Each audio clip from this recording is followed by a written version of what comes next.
Mais uma vez, com prazer e alegria que nós nos reencontramos na nossa casa, né? Então, nesse início de ano, a gente dá as boas-vindas a todos, aos nossos amigos que nos acompanham pela internet. E vamos estar aí, firmes e fortes, para mais um ano, né? Das nossas vidas, mais um ano de trabalhos. Então, a gente pede que Deus abençoe esse nosso ano de 2017, né? Então, só relembrando, tem alguém que está aqui pela primeira vez? Tá. Então, seja bem-vindo. Os nossos horários, né, a programação toda da casa está fixada ali fora, né? A gente só lembra, quem quiser passar pelo plantão, chegar meia hora antes do início da palestra, tá bom? E lembrando aqui dos trabalhos da casa, a evangelização infantil acontece aos domingos, às 10 horas, e também tem o trabalho da mocidade, que está acontecendo aos domingos, também às 10 horas da manhã.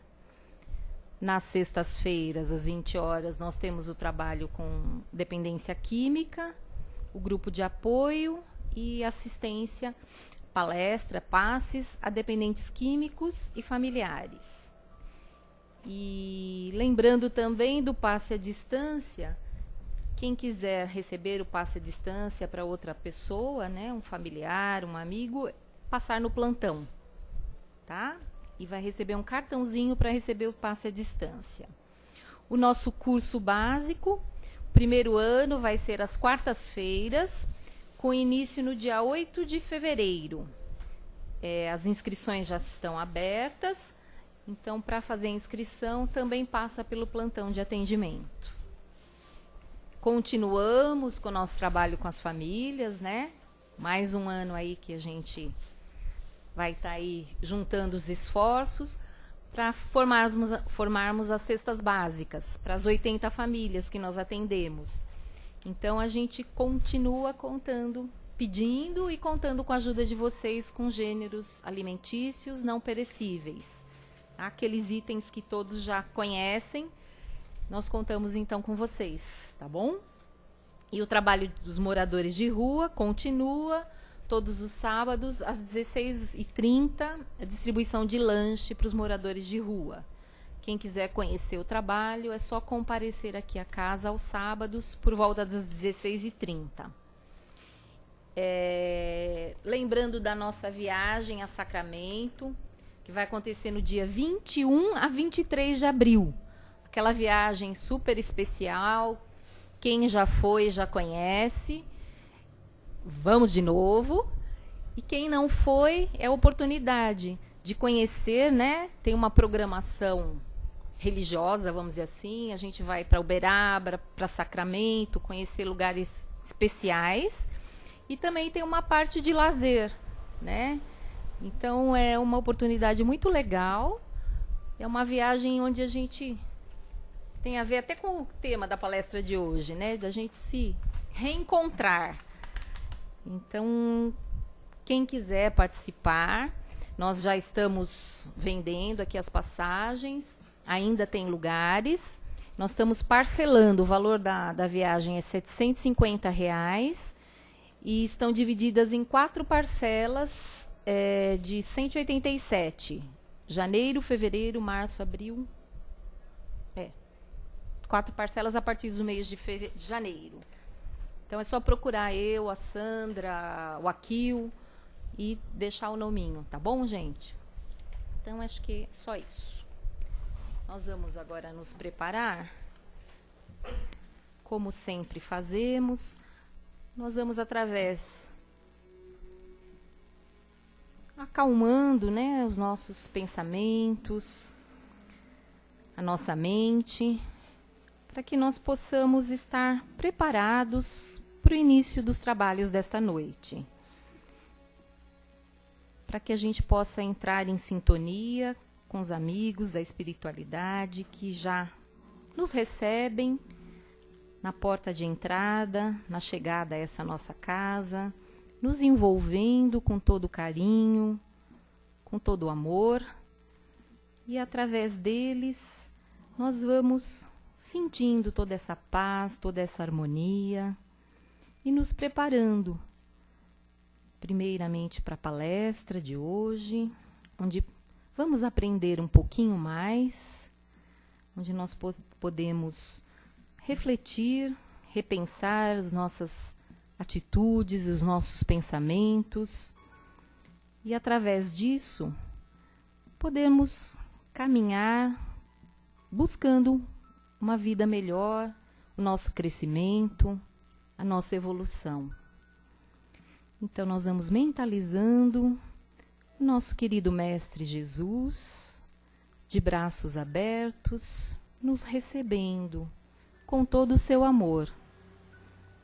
E nós vamos pedindo ao Pai, então, que nos abençoe com todo o seu amor, nos abençoe, nos permitindo um ano de novos aprendizados, de crescimento, que nos preparemos para o nosso trabalho interior e para o nosso trabalho. Cada um possa fazer algo em prol do próximo. E através disso, que nós crescemos, que nós nos aperfeiçoamos e cada um, da sua forma, com seu pequena colaboração, a gente também vai colaborando para melhorar esse mundo em que nós vivemos.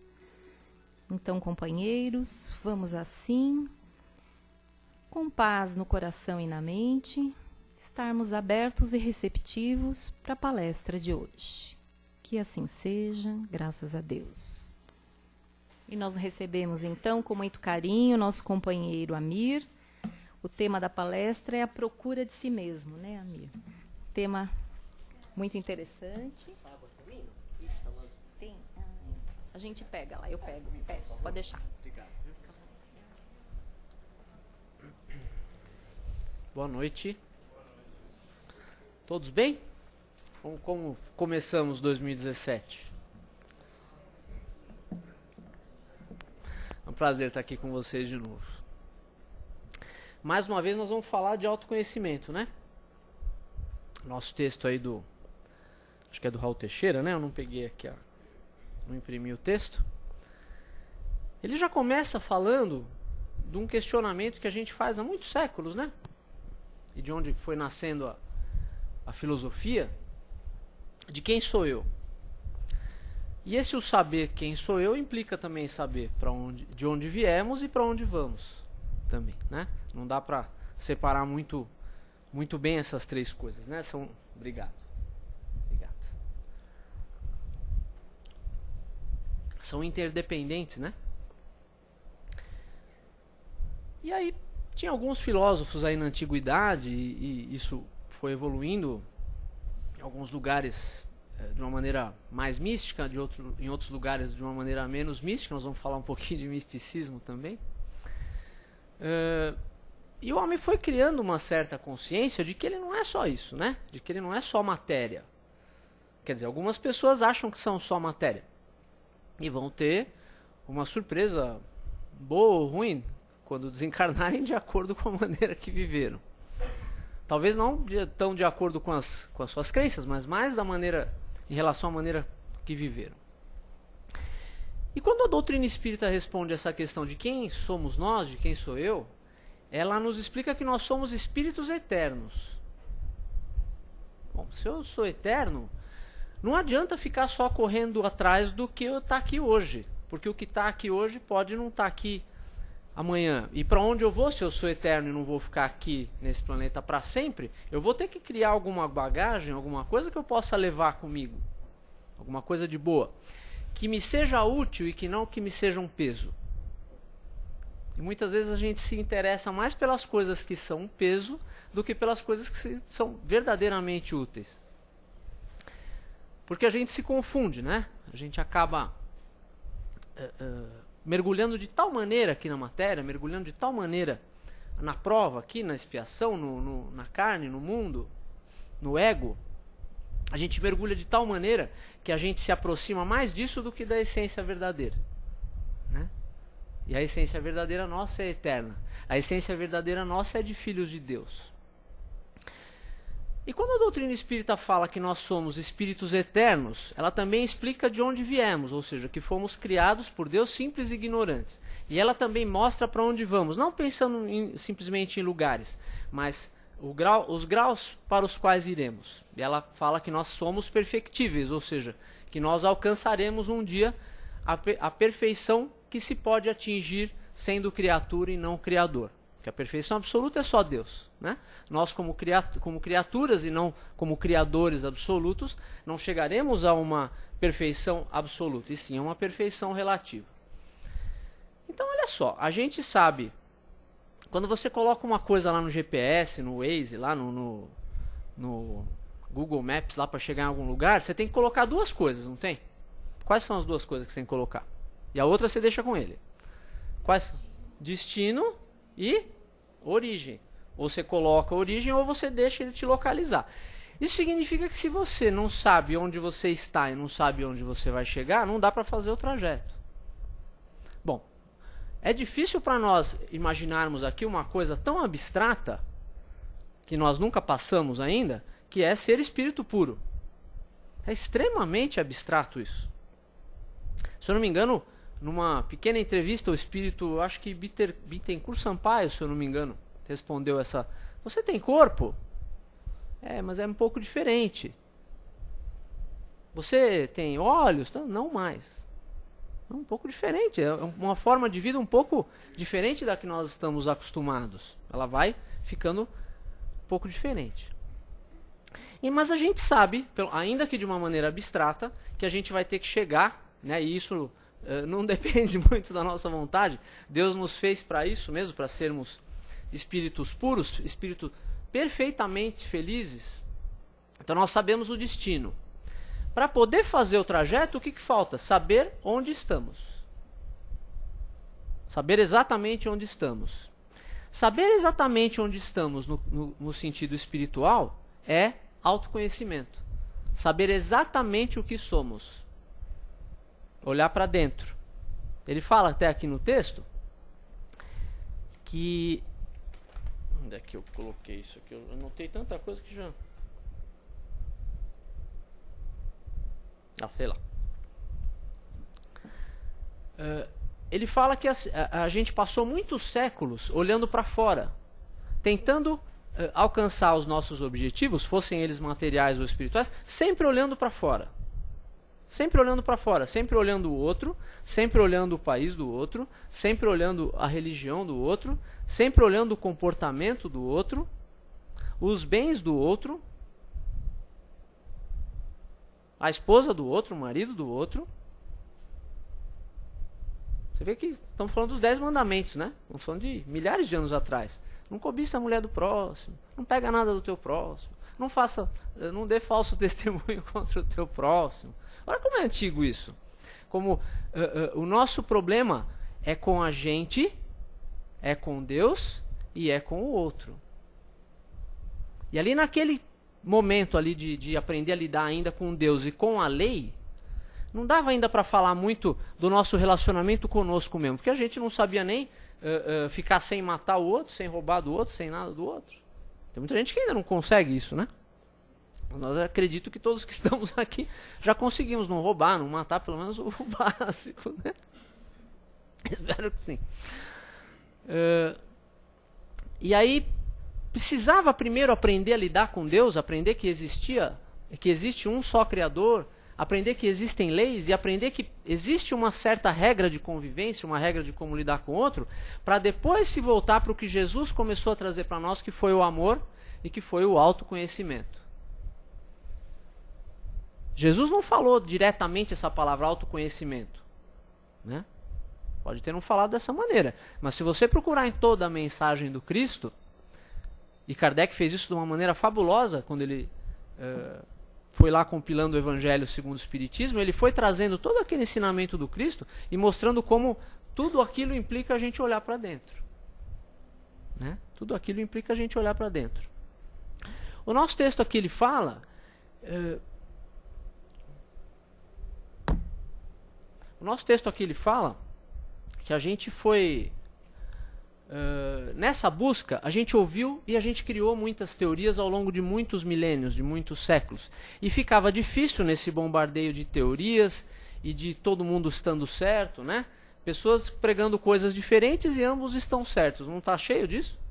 Pessoas pregando coisas opostas e ambos acham que estão certos. E aí, para quem fica no meio buscando sinceramente a verdade, sem ideias pré-concebidas, sem nada, fica difícil às vezes saber o que é mais lógico, o que é mais sensato, o que é mais racional. E nessa dificuldade, aconteceram ao longo da história da humanidade, voluntária ou involuntariamente, acréscimos de misticismo em todas as teorias. Pode ver que a maioria das religiões mais tradicionais tem uma componente de misticismo muito grande. O espiritismo, quando veio para nós, por exemplo, ele veio puro, né? Sem rituais, sem misticismo, sem nada. Mas os nossos atavismos de buscar o misticismo são tão grandes que a gente vai colocando regrinhas, a gente vai colocando costumezinhos e a gente começa superstições, né? Misticismos mesmo. E acha que sem aquilo não funciona. Né? Eu trabalho numa outra casa que até muito pouco tempo atrás os homens ficavam de um lado do salão e as mulheres ficavam do outro. Eu nunca entendi aquilo e estou lá há muitos anos. Aí acho que ninguém tinha tido coragem de perguntar por que era assim. Aí alguém acho que deve ter perguntado há um ano atrás mais ou menos, alguém não soube responder, alguém falou assim, então não é melhor mudar? Aí alguém falou assim, então acho que sim. E mudou. Hoje senta todo mundo junto, você senta onde você quiser. Os trabalhadores sentavam no fundo, né? O pessoal da sustentação e tudo sentavam no fundo. Eu também nunca entendi por quê. Mas fiquei anos sentando no fundo. Eu não enxergo direito de longe, né? Até falei pra ela que ela estava vindo na calçada, não enxergo direito de longe. Ficava sem enxergar a palestra direito porque tinha que sentar no fundo com um monte de cadeira vazia lá na frente. Mas por quê? Alguém ousava perguntar, porque é a sustentação. Eu falei, mas peraí, tem que levar a sustentação pro palco, lá onde está dando a palestra, não é mais perto levar a sustentação de quem está... A gente começa a pensar essas coisas. Mas essa brincadeira foi só para chamar a atenção de vocês sobre o misticismo. A gente pode pensar no misticismo como a gente querendo soluções mágicas para problemas concretos. Soluções mágicas para problemas que exigem ação concreta. Ah, é um amuleto que vai me proteger dos assaltantes e disso e daquilo. Tudo bem, é válido. Ninguém está aqui para questionar ou para falar mal da crença de ninguém. Mas isso pode ter consequências mais sérias, porque o amuleto não tem muito problema a pessoa passar a vida toda com o amuleto na carteira. Mas, eu também já usei muito amuleto. Mas também, a gente está acostumado a querer soluções mágicas. Ah, eu quero passar num concurso público de juiz federal. É fácil? Acho que ninguém aqui duvida que não é fácil. Mas como que faz? Eu rezo todo dia, eu faço oração e tudo. Mas você estuda? Hã? Mas você estuda? Ah, estudo. Mas eu oro bastante. Percebeu que o estudo é um pouquinho... Então você está pedindo para Deus te ajudar em detrimento do outro. Eu vejo lutadores, né? Eu gosto muito de assistir, pratiquei sempre arte marcial, eu gosto de assistir luta. E eu vejo os dois lutadores orando antes de começar a luta. Eu gostar não quer dizer que eu acho que aquilo é uma coisa superior, porque você está pensando, se você está orando para ganhar uma luta, você está pedindo para Deus te ajudar a bater no outro. Ou seja, para facilitar mais você machucar o outro do que o outro te machucar. Olha que coisa estranha. A gente às vezes quer arrumar um bom emprego, quer arrumar uma boa colocação, passar numa faculdade boa e tudo. Ah, mas você estuda. Faço oração. Ah, a gente quer aprender sobre, sei lá, um espírito, por exemplo, que já era especialista aqui nessa questão do passe, das radiações, tudo que foi o comandante Edgar Armon, da nossa Federação Espírita? Está desencarnado. Ele fala assim, a gente quer estudar, quer aprender sobre passe. Vamos chamar aqui o espírito, evocar o espírito de Edgar Armon para ele explicar para a gente? Pensa o seguinte, você já leu o livro dele? Se você nem leu o livro dele, se você não gastou aí 4, 5 horas, ou 10 ou 12 horas para ler o livro dele, será que é justo querer que ele venha nos ajudar? Então, quando eu falo em misticismo, eu estou querendo me referir a essas soluções mágicas, essas soluções que a gente quer que venha sem esforço. Né? Esse exemplo, por exemplo, que eu falei do concurso, alguma coisa assim, eu até ouvi uma palestra genial sobre esse assunto do autoconhecimento da Nete Guimarães. Gosto muito dela, é uma palestrante muito racional. E ela deu esses exemplos, ela deu uns 50 exemplos desse tipo de coisa. Eu falei, nossa, e a gente não está acostumado a pensar nisso. Pensar como a gente quer soluções mágicas. Isso se transportou para a religião também. Porque a gente quer uma religião que a gente, com alguns sacramentos, ou com alguma coisa, ou com 1 horinha por semana, a gente possa fazer o caminho que nos é exigido para chegar lá naquele grau de perfeição que a gente falou no começo. Não é isso. Essa 1 horinha por semana pode nos custar uma grande decepção, porque a gente vai ficar com a sensação de que a nossa evolução já está feita por causa dessa 1 horinha por semana, e não está. Existe um trabalho por fazer. E aí, quando a gente vem dessas outras religiões para o Espiritismo, a gente vê que precisa levantar da cadeira e mexer os braços, fazer caridade e tudo. E o que é o grande perigo disso? Realmente precisa. O grande perigo é, novamente, a gente achar que se resume a isso. Ou seja, um monte de gente mexendo os braços ao mesmo tempo estão fazendo bem, mas não quer dizer que são necessariamente pessoas evoluídas. Porque nós podemos estar mexendo os braços, fazendo coisas boas e coisas corretas, mas pelos motivos errados. E aí esse bem que nós estamos fazendo vai beneficiar o outro realmente. A pessoa que recebe o lanche, a pessoa que recebe o passe, a pessoa que ouve a palestra, a pessoa que passa pelo atendimento fraterno, a pessoa que recebe a cesta básica. Está beneficiando eles da mesma maneira. Mas nós estamos tirando o fruto disso que a gente quer? Que a gente precisa para sair daqui melhor do que chegou? Então a gente precisa pensar o que nos aproxima das coisas, das doutrinas e das pessoas. Uma vez eu fiquei muito contente, porque eu estava uma pessoa que sempre fazia, sempre que eu precisava de alguma coisa assim para mexer de pedreiro, de pintor, alguma coisa, era uma pessoa que fazia tudo, assim, uma pessoa boa. Trabalhava bem.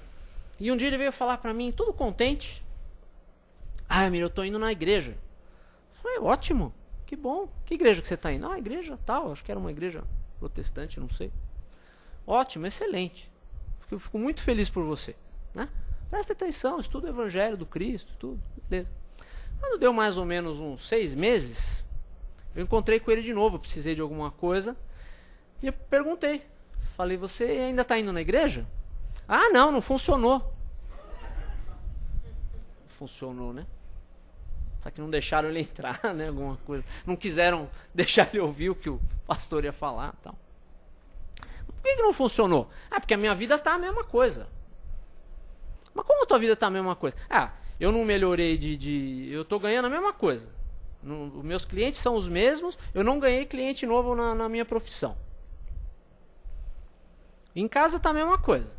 Mulher continua me enchendo. As palavras dele não tem nada a ver com isso. Mulher continua me enchendo. Meu vizinho continua isso, continua aquilo. Tá. Aí eu falei, será que eu falo ou será que eu não falo? Aí, às vezes a gente fica nessa dúvida, né? Assim, olha, eu passei por isso também. Mas aí depois sabe o que eu acabei percebendo? Que depende da gente. E eu não estou dizendo que eu ainda já tenha melhorado muito, falei para ele. Até porque algumas dessas coisas que você está procurando melhorar lá, talvez não seja lá que você tem que melhorar. Né? Se você quer ganhar mais como pedreiro, talvez seja melhor você fazer um curso de impermeabilização. Um curso de como acertar melhor a parede. Mas eu não quero ser mais pedreiro. Tá bom, então faça um curso para ser mestre de obra. Junta um dinheiro faz alguma outra coisa, pede ajuda para alguém, né? Vai ser empreiteiro de outros pedreiros, se você é tão bom. A resposta para isso não está em ir no centro e na igreja e na casa espírita, está em nós corrermos atrás. Ou seja, é a solução mística que nós buscamos há muito tempo. Eu vou naquele lugar, eu vou passar lá 1 horinha por semana e aquilo vai mudar a minha vida. Não, mas como vai mudar a minha vida se eu não estou mudando?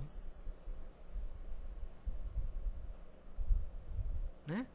Eu quero emagrecer 30 quilos. O que você está fazendo para emagrecer? Eu estou orando. Eu estou indo na casa espírita. Você está fazendo atividade física? Não, atividade física cansa muito. E comer? Você está comendo menos?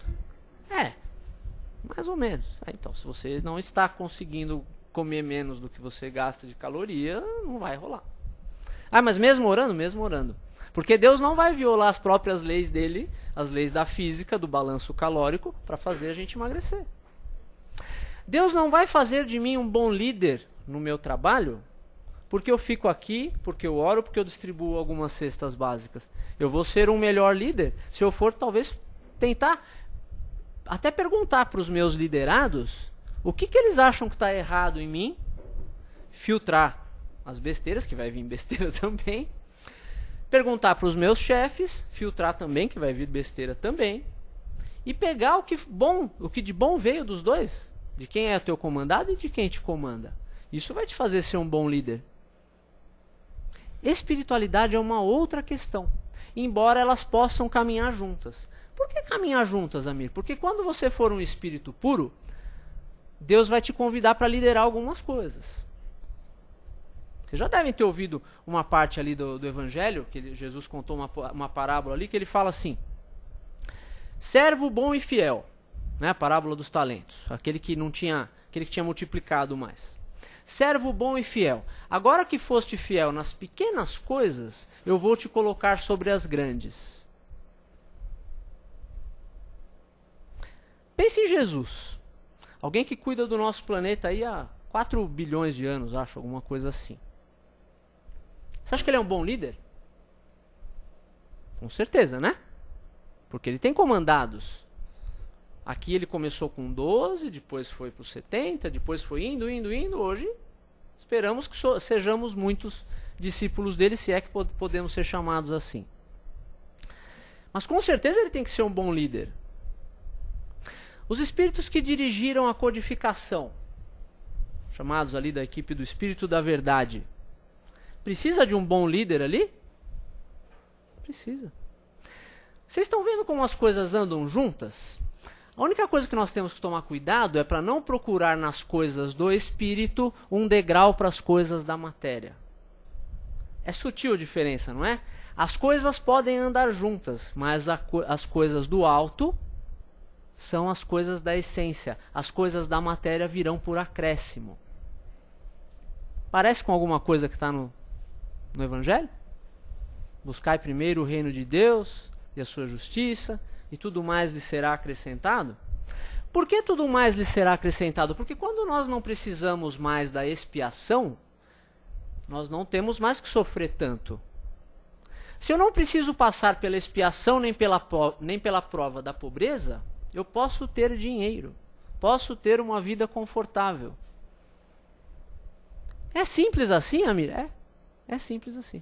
Mas por que eu não consigo? Por quê? Porque aí entra a outra regra, que ele fala pra gente assim: olha, se o teu olho é motivo de escândalo, corta-o, porque é melhor você entrar na vida cego de um olho do que ser lançado no fogo do inferno. Ai meu Deus, eu vim da outra religião, só falava o inferno, vim aqui, esse cara começa a falar de inferno de novo. Vamos entender. Inferno em latim quer dizer simplesmente inferior, tá? Lugar mais abaixo, não quer dizer que tem alguém espetando a gente, não. E não necessariamente físico, embora possa ter implicações físicas. Mas podemos ficar tranquilo com isso. Mas veja, se o teu olho é motivo de escândalo, você pode pensar, a tua riqueza pode ser motivo de escândalo se você não consegue deixar de ser, por causa dessa riqueza, ser egoísta ou de se achar melhor que os outros. Se nós nos achamos melhor do que os outros por termos dinheiro, o dinheiro para nós está sendo motivo de escândalo. E aí, por essa regrinha, o que faz? limita isso na tua vida porque ela está te atrapalhando. E aí você consegue, vai deixar para ser rico num outro momento. Por enquanto ainda não dá para algumas pessoas. Por quê? Porque ele vai meter os pés pelas mãos. É simples assim. Jesus não disse que ninguém tem que ser pobre, que tem que passar fome, que tem que viver... Não, de jeito nenhum. Ah, mas ele falou que era difícil um rico entrar no céu. Mas por que é difícil?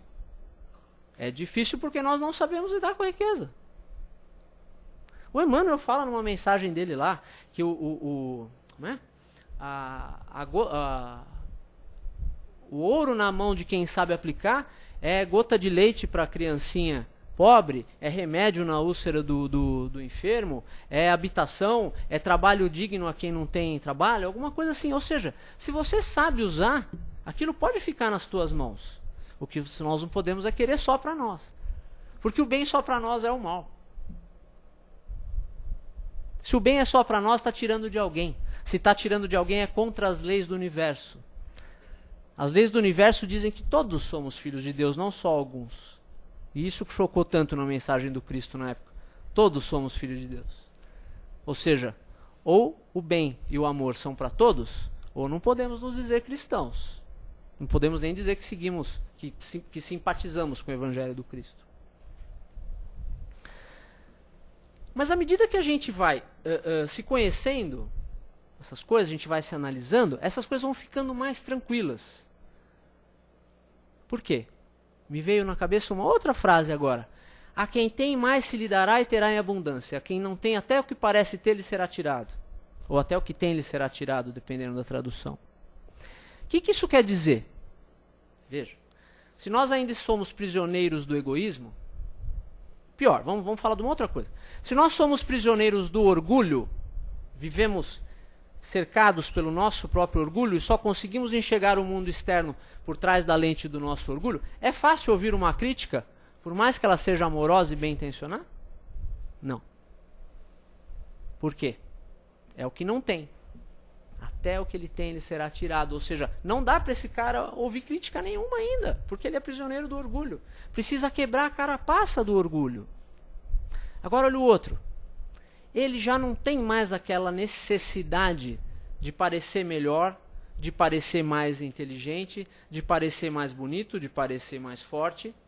Porque o problema, vejam, olha outra sutileza. O problema não é ser mais forte, ser mais bonito, ser mais rico, ser mais inteligente. O problema é ter a necessidade de todas essas coisas. Eu necessitar parecer melhor, eu necessitar de mais prestígio que o outro, eu necessitar ter sempre razão, necessitar do aplauso dos outros, é sutil também. Porque eu posso ter todas essas coisas. Ser inteligente, ser bonito, ser rico, podemos, não tem problema nenhum. Mas a hora que aquilo se torna um motivo de escândalo, o nosso livre-arbítrio em relação àquilo, ele vai sofrer uma limitação. Isso é da lei. Não é um capricho, uma punição. É da lei. É um mecanismo de evolução. Limitar o nosso livre-arbítrio em determinadas coisas para que possamos frutificar no que aquilo estava nos atrapalhando. Ah, mas eu vou poder receber aquilo num outro momento? Vai. Vai. Não adianta passar integral e derivada para um estudante do primeiro ano do ensino fundamental. Quando você aprender todas as lições dali, vai poder aprender integral e derivada. Mas primeiro vai ter que aprender a somar, subtrair, fazer lá fatoração, todas aquelas coisas todas. E aí você vai poder aprender integral e derivada. Ah, não posso aprender antes? Não, porque você vai atropelar tudo. O mecanismo é mais ou menos esse. Né? Eu já acabei com o tempo, né? Que hora que acaba? É, né? Já acabei. É. Então, assim, a gente se habituou a achar que algumas coisas externamente observáveis em nós pudessem fazer com que nós fôssemos evoluídos, purificados automaticamente, assim como num piscar de olhos. Ah, eu me tornei espírita. Agora que eu sou espírita, eu vou no centro. Ai, minha irmã, tudo bem com você? Tudo bom, meu irmão? Você está chegando hoje, né? Seja bem-vindo. Vai ver o cara lá fora. Vai me ver lá fora pra você ver. Pergunta pra minha mulher se eu sou tudo isso que vocês estão pensando. Então é isso, é assim, a gente passou muitos séculos se enganando. Ah, mas eu ofereci aqui um sacrifício para Deus. O que era? Um cabrito. O que Deus vai fazer com um cabrito que Ele mesmo criou? E a gente está pensando assim hoje.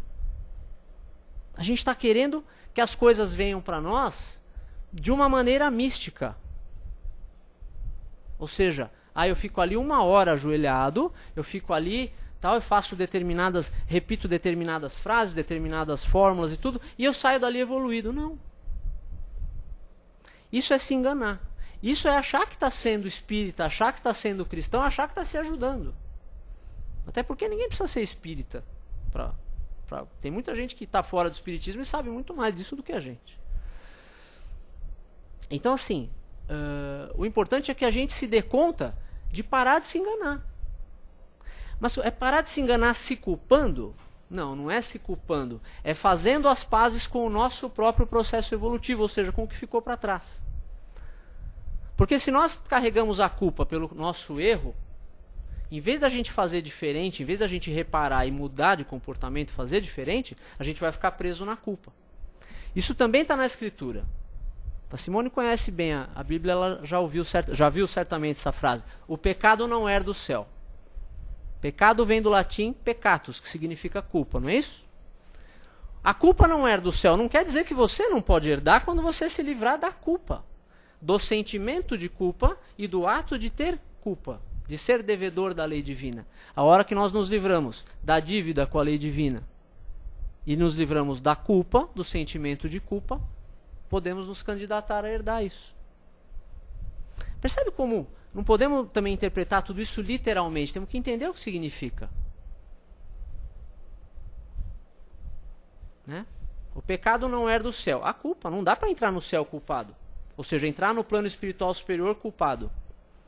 Dá para você imaginar um cara como... Vamos chutar bem alto mesmo. Maria de Nazaré. Toda cabisbaixa. O que aconteceu? Faz 1800 anos lá eu falei de um jeito meio esquisito com fulano. Brigamos, ficamos 1 semana sem se falar. E por que você se culpa por isso? Porque estou culpado. Dá para imaginar isso? Não dá. Ou seja, é necessário abrir mão das culpas do passado para que possamos trocar ela por arrependimento e fazer diferente. E isso só pode ser feito através do quê? Do autoconhecimento. Ele fala aqui assim, no texto, observando a nossa reação diante da indiferença de um amigo, do pouco caso que fazem de um trabalho que executamos, inclusive espírita, né? Do penteado, ou da roupa que vestimos, ou quando alguém nos chama a atenção. Olha como são as pequenas coisas. Olha, ele tinha falado, foste fiel nas pequenas coisas, eu vou te dar a intendência das grandes. Ou seja, são pequenas coisas. Não são, mas eu não tenho que salvar o mundo. Começa salvando quem está em volta. Começando por você. Porque a evolução que nos vai ser cobrada não é a evolução do vizinho. É a nossa. Mas então tem um cobrador lá, um juiz? Tem, é a tua consciência. Está lá no Livro dos Espíritos. E agora eu vou falar uma questão aqui para terminar do Livro dos Espíritos que vai deixar todo mundo de orelha em pé. Questão 909. Não tem no celular. É alguma coisa mais ou menos assim. O Kardec perguntando. Pode o homem, através do seu próprio esforço, olha a palavra, sempre domar as suas más inclinações? E eles respondem, os espíritos, sim, e frequentemente com muito pouco esforço. O que vos falta é a vontade, porque tão poucos de vocês se esforçam. Eu me senti um nada quando eu reli isso daí, fazia anos, que a gente vai esquecendo essas questões mais inconvenientes, né? E eu falei, nossa, mas quer dizer que tudo isso que eu acho que eu vou vergar sobre o peso da humanidade são pequenas coisas, são pequenos esforços? São pequenos esforços. Mas o que acontece com um pequeno esforço? Ele é repetido. Você faz um pequeno esforço agora, um pequeno esforço quando chegar de casa, chega em casa sorrindo, agradando a esposa, o marido, os filhos, né? Um pequeno esforço amanhã dando um bom dia no elevador para alguém com intenção verdadeira de que aquela pessoa tenha um bom dia. fazer um propósito de chegar no trabalho e ser o melhor que eu posso ser. Quando começa a fofocaiada lá na copa, lá no cafezinho, e vai embora, não entra na conversa, só escuta e vai embora, não fica falando junto. Percebe que são pequenos esforços? Mesmo ele tem razão. Ele tem razão, são pequenos esforços. Mas os pequenos esforços, não é aquele negócio de grão em grão, a galinha enche o papo? Os pequenos esforços, dia a dia, hora a hora, eles vão criando hábito. E isso é treino, isso é hábito também. Isso é trabalho, né? Então, por isso que a gente... Não é só o trabalho de mexer os braços, é o nosso trabalho interior também. Por isso que a gente tem que a doutrina convida isso a gente, né? Começar a trabalhar um pouco mais e um pouco antes, dentro e fora da gente. O meu desejo é que vocês tenham um 2017 maravilhoso. Sintam-se abraçados com todo o carinho. Espero estar aqui com vocês durante esse ano aqui, se Deus quiser. Obrigado. Oi. Fala aqui, ó. Então, alguém gostaria de fazer alguma colocação ou tem alguma dúvida? Hoje sem o microfone, faz a pergunta mais alta. Eu repito no microfone para gravar. Qual foi a resposta do pedreiro quando você conversou com ele? Ficou meio assim, né? Mas assim, tipo, mais um, né? Que alguém já tinha falado isso pra ele, né? Ele não voltou pra igreja, se é isso que você quer saber. Mas assim, todo mundo tem o seu momento, né? E de repente nem é na igreja, né? De repente às vezes acontece uma outra situação que a gente se volta pra Deus, né? Que a gente... É aquela história do filho pródigo, né?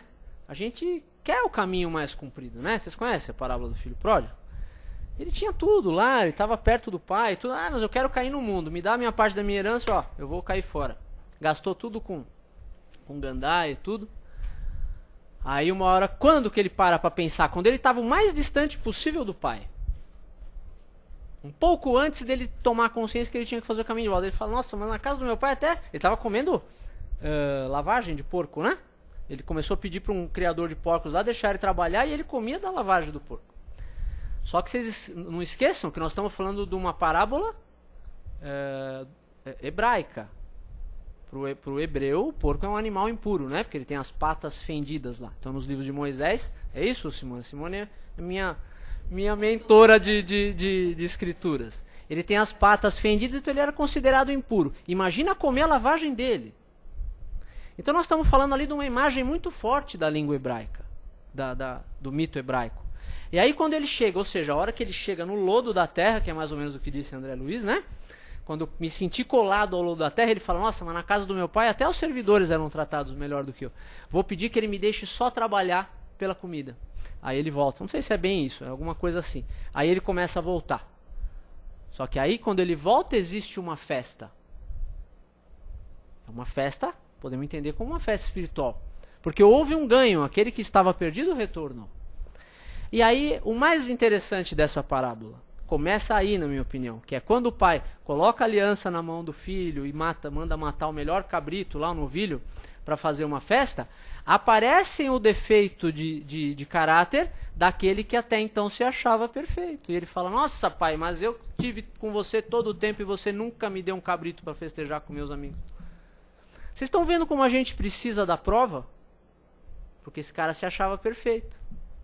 Ele não foi provado no seu caráter. Quando apareceu a situação, ou seja, apareceu o estímulo ali para ele mostrar o ego, né? O orgulho, o egoísmo dele, ali foi mostrado. E tem gente que fala que Jesus não falou de autoconhecimento, né? É que não está tão explícito, mas precisa não é místico, precisa ir atrás. Eu nem sei se eu respondi a pergunta. Respondi, né? Mas é isso, às vezes nem precisa da igreja. Às vezes a hora que chega o mais distante possível, a gente percebe que tem que voltar. E a gente começa a fazer o longo caminho de volta.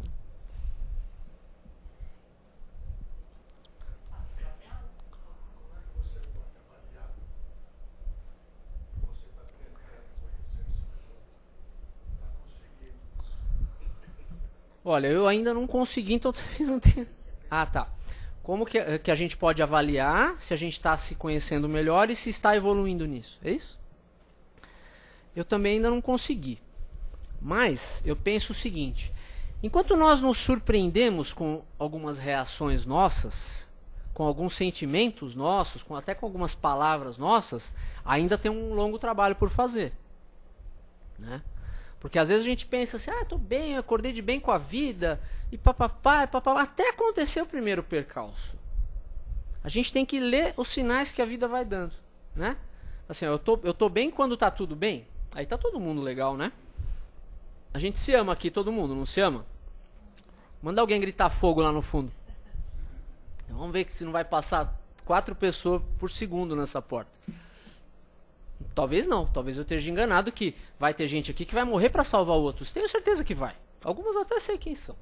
Que vão topar perder a vida para salvar o outro. Eu vou ser o primeiro a sair. Mas assim, não dá para contar com isso nesse estágio que nós estamos ainda. Né? Porque nós ainda temos, além da culpa que a gente comentou muito, nós temos medo. Nós temos medo até da evolução. Nós temos vício de sofrimento muitas vezes. Achamos que se alguma coisa não foi sofrida, ela não é merecida. Né? Você vai ver, em consultórios psicológicos, você vai ver muitas pessoas que se relacionam 4, 5 vezes com pessoas do mesmo padrão, que a fazem sofrer ou que o fazem sofrer.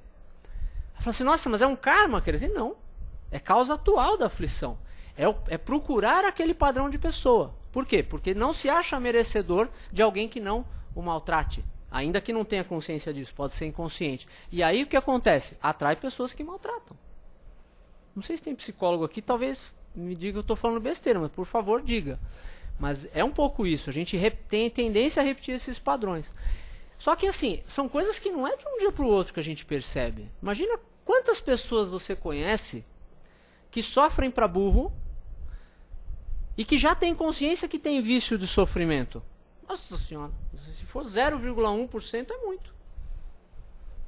Tem muita coisa que a gente vai descobrir da gente, dessas coisas que nós estamos falando, daqui a 20 anos, daqui 30, na próxima encarnação.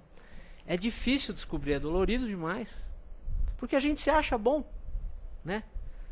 Olha como a gente se acha bom. Eu errei com fulano, você me perdoa? Você me perdoa? Por favor, me perdoa? Eu não sei como eu pude fazer isso com você. Quando eu digo isso, eu estou dizendo assim, nossa, mas eu sou tão superior, como é que eu pude fazer um errinho tão banal com você? Eu tão superior? Então é aquilo que eu falei no começo, né? A gente tem que ver o que nos atrai para as pessoas e o que nos atrai para as situações e para as doutrinas. O que nos move a fazer aquilo? O que nos move a pensar aquilo? O que nos move a estar do lado daquela pessoa? Os motivos podem ser errados. Mas então é errado ficar com a pessoa? Nem sempre. De repente é melhor trocar o motivo. Porque a hora que é impressionante, mas quem já passou por terapia, alguma coisa assim, percebe isso. A hora que você toma consciência de alguma coisa, que você está carregando há muito tempo e que você não tinha consciência, é como se aquilo meio que esfarelasse com uma pedrinha de açúcar, assim. Ela existe, mas ela não tem mais o mesmo poder. Aquele tigre que te assombrava tanto se torna um tigre de pelúcia ali, que fica no cantinho, entendeu? É meio isso o mecanismo da vida, o mecanismo da evolução. É perceber o que as coisas realmente são, o que nós realmente somos. A Bíblia inteira é isso, né? Gosto muito de falar da Bíblia porque ela contém muitas coisas ali que estão meio veladas. Ela inteira ela fala da nossa relação com Deus, da nossa relação com o outro e da nossa relação conosco mesmos. Leia o livro de Jó, que é onde começou o mito lá de Satanás e tudo. Antes daquilo não tinha nada disso, tá? Antes do livro de Jó não tinha nada disso na Bíblia. Isso é uma influência persa, inclusive. Aí mostra o que ele ia sentindo. Mas eu vou tentar ele, eu vou tirar isso dele, ele vai mudar. E ele fala, por isso que fala paciência de Jó, né? Ciência da paz, né? Ele continua. Aquilo é um tratado de autoconhecimento, desde que bem estudado. Né? Então é isso, são esses mecanismos, né? Nem sempre tão óbvios. Nem sempre tão óbvios, pelo menos enquanto a gente está encarnado, né? Talvez se tornem mais óbvios quando a gente passar pro lado de lá. Mas aí fala assim, tem que voltar. Então vamos aproveitar que nós estamos aqui, né?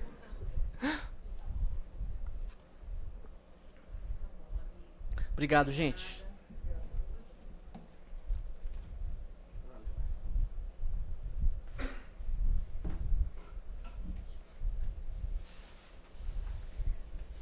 Olha a sua luz. Ai, beleza.